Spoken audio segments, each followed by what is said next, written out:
பெஹல்காம் தாக்குதலுக்கு பிறகு இந்தியா நடத்தியிருக்கும் அதிபயங்கர ஏவுகணை சோதனை.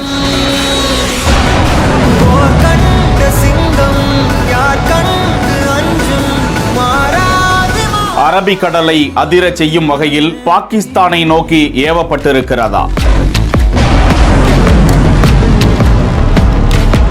இந்தியாவின் அடுத்த கட்ட நகர்வு என்ன?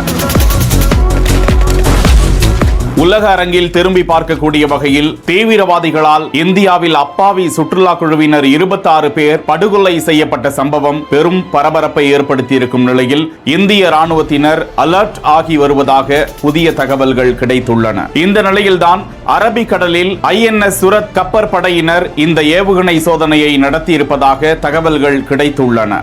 சுமார் 70 கிலோமீட்டர் தூரம் இடைமறிக்கும் வரம்பை கொண்டு எதிரிகளின் ஏவுகணைகளை அழிக்கக்கூடிய சோதனைதான் இது என்று தகவல் வெளியிடப்பட்டிருக்கிறது. இது இந்தியாவின் ஏவுகணை சோதனையில் அடுத்த மைல்கல் என்று நம்பப்படுகிறது. பாகிஸ்தானிலும் இந்த பிரச்சனை நடந்த அடுத்த நாளே ஏவுகணை சோதனையை நடத்தி இருக்கிறார்கள். போருக்கும் தயாராகி இருப்பதாக பாகிஸ்தான் ராணுவத்தினரும் தெரிவித்து வரும் நிலையில் இந்த ஏவுகணை சோதனை பெரும் பதற்றத்தை ஏற்படுத்தி இருக்கிறது. இந்தியா பாகிஸ்தான் மீதான சிந்து நதி ஒப்பந்தம் மற்றும் விசா தொடர்பானவற்றில் தடை செய்திருப்பது குறிப்பிடத்தக்கது. இந்தியாவின் அடுத்த கட்ட நகர்வு என்ன என்பதை பொறுத்திருந்து பார்ப்போம்.